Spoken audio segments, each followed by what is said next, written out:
गेहूं की वैरायटी के बाद अगला स्टेप बता रहा हूँ, खेत की तैयारी यानी प्रिपरेशन ऑफ लैंड। खेत की तैयारी के लिए क्या करेंगे?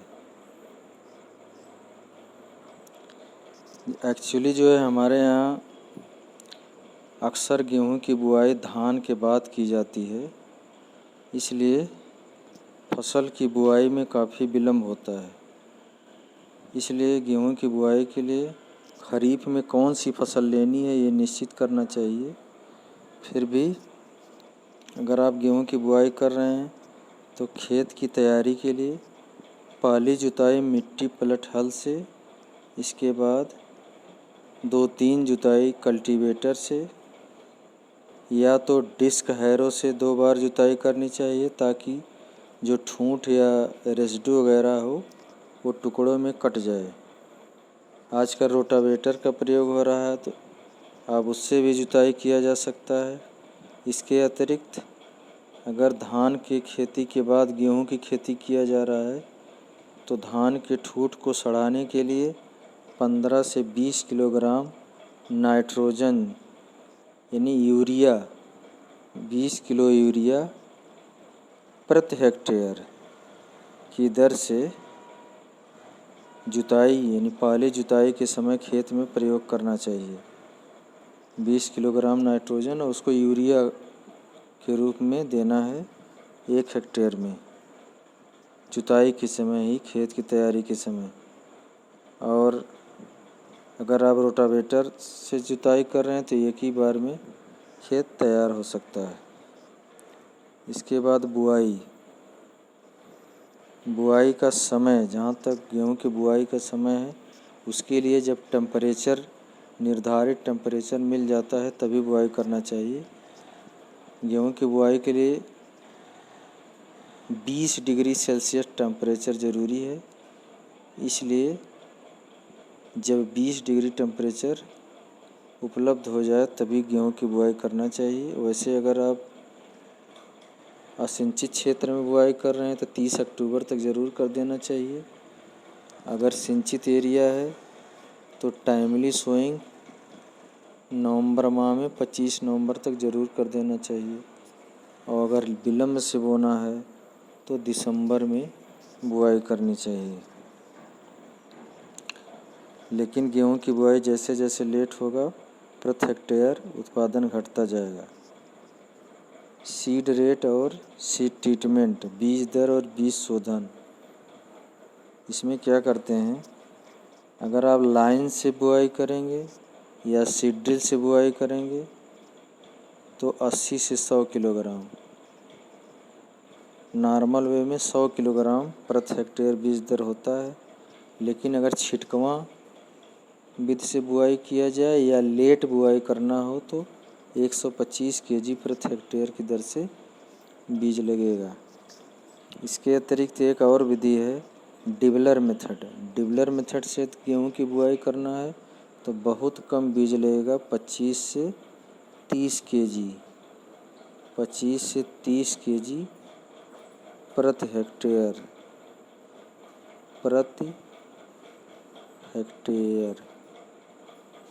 किस विधि से?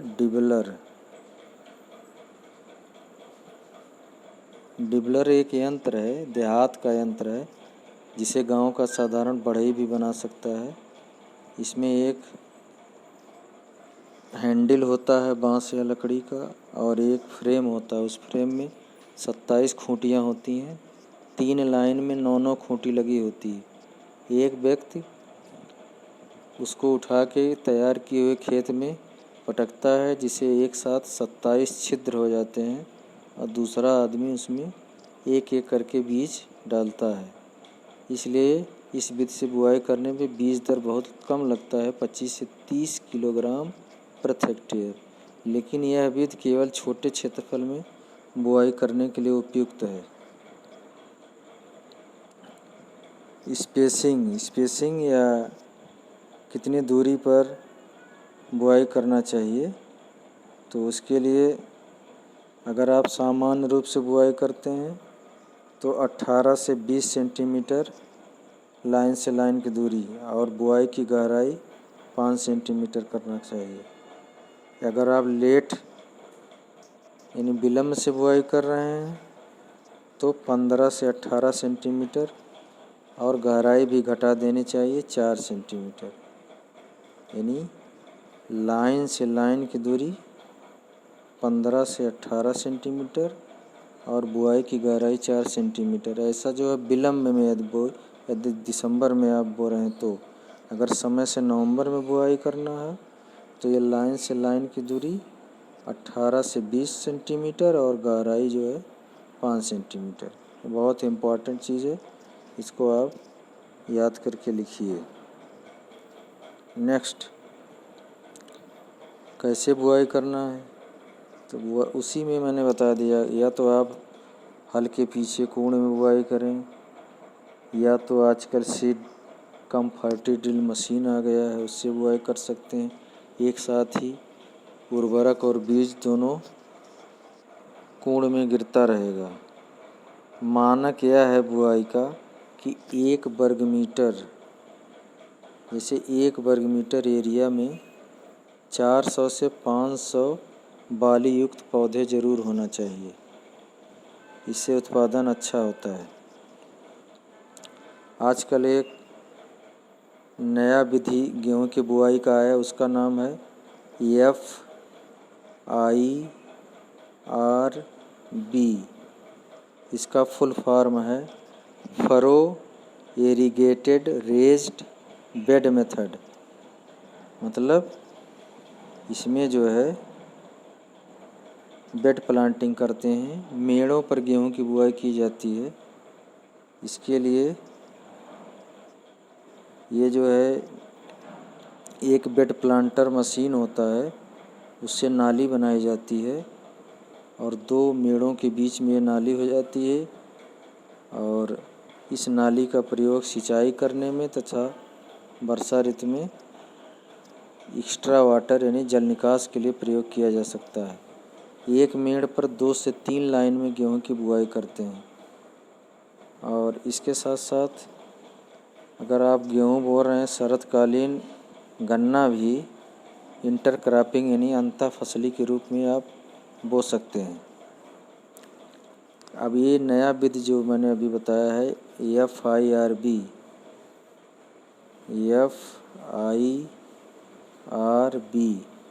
इसका फुल फॉर्म सुन लीजिए ध्यान से, furrow irrigated raised bed method. इसको मैं लिख दे रहा हूँ। पहले तो ये हो गया FIRB,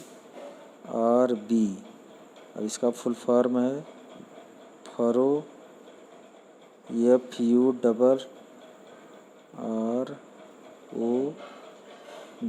furrow irrigated IRRIGATED,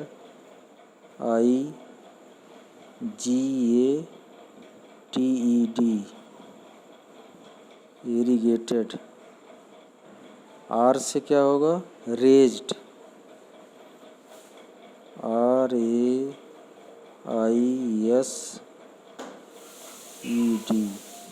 raised bed, B for bed, bed method. तो ये फुल फॉर्म भी पूछ सकता है, इसको आप ज़रूर याद करिए। इसमें फ़ायदा क्या है इससे, इस पद्धति से अगर आप बुआई करते हैं तो 25% इस विधि से FIRB मेथड या बेड प्लांटिंग से अगर गेहूं की बुआई करते हैं 25% बीज की बचत होती है। और एक मशीन 70 सेंटीमीटर की मेड़ बनाती है, जिस पर 2 से 3 लाइन गेहूं की बुआई की जा सकती है। और इसके लिए अच्छी तरह अंकुरण के लिए 4 से 5 सेंटीमीटर उसकी गहराई होनी चाहिए। मेड़ उत्तर दक्षिण दिशा में होना चाहिए ताकि हर एक पौधे को सूर्य का प्रकाश मिल सके। इस मशीन की कीमत 70,000 रुपये है।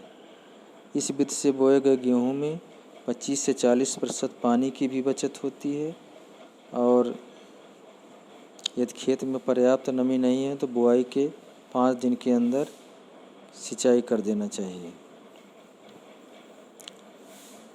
इस पद्धति में 25% नाइट्रोजन की भी बचत होती है। 120 किलोग्राम नाइट्रोजन, 60 किलोग्राम फास्फोरस तथा 40 किलोग्राम पोटास 1 हेक्टेयर के लिए पर्याप्त होता है। 1 हेक्टेयर का मतलब होता है 2.5 एकड़, या इसको कह सकते हैं कि 1 हेक्टेयर बराबर, अगर कोई खेत 100 मीटर लंबा और 100 मीटर चौड़ा हो तो उसे हम 1 हेक्टेयर कहेंगे, क्योंकि 1 हेक्टेयर बराबर 10,000 वर्ग मीटर होता है। 1 हेक्टेयर बराबर 10,000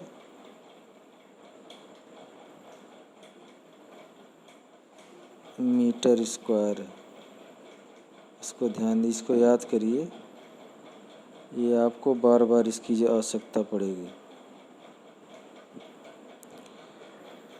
इसमें डाइवर्सिफिकेशन भी होता है, मतलब कैसे आप अगर बेड प्लांटिंग या बेड मेथड से आप गेहूं की बुआई कर रहे हैं तो इसका डाइवर्सिफिकेशन भी किया जा सकता है। डाइवर्सिफिकेशन माने कई फसलों को एक साथ उस खेत में उगाएं। जैसे आप गेहूं की बुआई कर चुके तो जो मेड़ उसमें रह जाएगा, उसमें आप खरीफ में मूंग, मक्का, सोयाबीन, अरहर, कपास आदि फसलों को उगा सकते हैं। अगर इस विधि से आप दलहनी और तिलहनी खेती करते हैं तो 15 से 20% उत्पादन बढ़ जाएगा। इसके अलावा उर्वरक, वैसे तो उर्वरक सॉइल टेस्ट यानी मृदा परीक्षण के आधार पर प्रयोग करना चाहिए। यदि नहीं किया गया है, मान लीजिए धान, ज्वार, बाजरा और इन सब खेती के बाद गेहूं की खेती की जा रही है तो 1 हेक्टेयर में 150 किलोग्राम नाइट्रोजन, 60 किलोग्राम फास्फोरस तथा 40 किलोग्राम पोटास प्रति हेक्टेयर की दर से देना चाहिए। लेकिन अगर आप यदि लेट में बुआई कर रहे हैं तो अमाउंट घट जाएगा। 80 किलोग्राम नाइट्रोजन, 40 किलोग्राम फास्फोरस तथा 30 किलोग्राम पोटास देना चाहिए। और यदि आप खेत परती है या कोई दाल वाली फसल के बाद गेहूं की बुआई कर रहे हैं तो 20 किलोग्राम नाइट्रोजन को घटा देना चाहिए। और इसके अतिरिक्त गोबर की खाद का भी प्रयोग करना चाहिए। गेहूं की बुआई के 20 से 30 दिन के मध्य पहली सिंचाई जब उसमें दिया जाता है 20 से 25 दिन, तो उसमें जिंक की कमी देखने को मिलती है। कभी कभी पूछता है कि जिंक की कमी के क्या लक्षण है। तो अगर जिंक की कमी के लक्षण देखना है तो इसकी पहचान है कि खेत में जाने पर प्रभावित पौधे स्वस्थ पौधे की तुलना में छोटे यानी बौने रह जाते हैं। 3-4 नीचे की पत्तियों के आधार पर पीलापन शुरू होकर ऊपर की तरफ उठता है, यह एक पहचान है। और यही पत्तियां आगे चलकर इस पर कत्थई रंग के धब्बे दिखाई देते हैं। कभी कभी पूछता है यदि जिंक की कमी है तो क्या करेंगे। यदि जिंक की कमी के लक्षण दिखाई दे तो 5 kilogram zinc sulphate, 16 kilogram urea 800 litre पानी में मिलाकर छिड़काव करें। यदि यूरिया की टॉप ड्रेसिंग के बाद भी ऐसा दिखाई दे रहा है तो यूरिया के स्थान पर 5 किलोग्राम जिंक सल्फेट के साथ 2.5 किलोग्राम बुझा चूना यानी कैल्शियम हाइड्रोक्साइड का प्रयोग करना चाहिए। इसके लिए क्या करना चाहिए, 2.5 किलोग्राम बुझे हुए चूने को 10 लीटर पानी में शाम को डाल देना चाहिए और दूसरे दिन इसी पानी को निथार कर चूने को फेंक देना चाहिए। और जिंक सल्फेट के साथ यूरिया अथवा बुझा चूना के पानी को मिलाना अनिवार्य है। केवल आप जिंक सल्फेट का प्रयोग नहीं कर सकते, उसके साथ या तो आप 15 से 20 किलोग्राम यूरिया या तो 2.5 किलोग्राम बुझा हुआ चूना इसका प्रयोग करिए। और नेक्स्ट टॉपिक है कि कैसे जो है गेहूं में सिंचाई करेंगे। सिंचाई और जो उर्वरक दिया जाता है गेहूं में, उसमें नाइट्रोजन की आधी मात्रा, फास्फोरस और पोटास की पूरी मात्रा बुआई के समय तथा नाइट्रोजन की शेष जो मात्रा बची है उसको बाद में टॉप ड्रेसिंग के रूप में प्रयोग करना चाहिए पहले सिंचाई के बाद। अब गेहूं में सिंचाई बहुत ही इम्पोर्टेंट टॉपिक है। इसमें कई अवस्थाएं हैं, इसको ध्यान देना चाहिए। बौने गेहूं से अधिक सिंचाई प्राप्त करने के लिए कुल 6 सिंचाई की आवश्यकता होती है। पहली सिंचाई, जिसको CRI स्टेज कहते हैं, CRI crown root initiation stage, ये बुआई के 20 से 25 दिन बाद आता है। दूसरा है कल्ला निकलते समय या टिलरिंग स्टेज, इसको बुआई के 40 से 45 दिन बाद ये अवस्था आती है। तीसरी सिंचाई, इसको बोलते हैं लेट जॉइंटिंग स्टेज या गांठें बनने की अवस्था, ये बुआई के 60 से 65 दिन बाद आती है। और चौथी सिंचाई फ्लावरिंग स्टेज, जो 80 से 85 दिन बाद आती है। पांचवी सिंचाई मिल्किंग स्टेज यानी दुग्धावस्था, जो बुआई के 100 से 105 दिन बाद आती है। और लास्ट सिंचाई जो छठवीं सिंचाई है, उसको डफ स्टेज बोलते हैं। डफ स्टेज का मतलब दाना भरते समय, वो 115 से 120 दिन बाद, बुआई के 115 से 120 दिन बाद ये अवस्था आती है।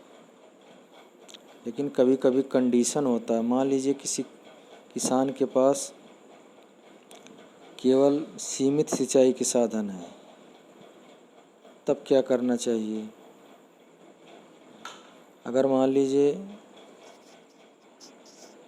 बहुत भारी मिट्टी है या दोमट मिट्टी है, तो उसमें 4 सिंचाई अगर करना हो तो पहली सिंचाई आप 20 से 25 दिन बाद, दूसरी सिंचाई 30 दिन बाद, पहली के 30 दिन बाद, और तीसरी सिंचाई दूसरी के 30 दिन बाद, और चौथी सिंचाई तीसरी के 20 से 25 दिन बाद।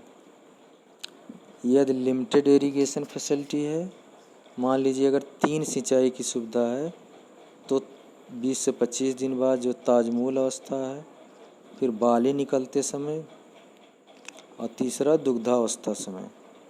यदि 2 सिंचाई है तो ताजमूल अवस्था और पुष्पावस्था। यदि एक ही सिंचाई है की सुविधा उपलब्ध है, तो केवल जो पहली सिंचाई है CRI स्टेज या क्राउन रूट इनिशिएशन स्टेज, उस पर करना चाहिए।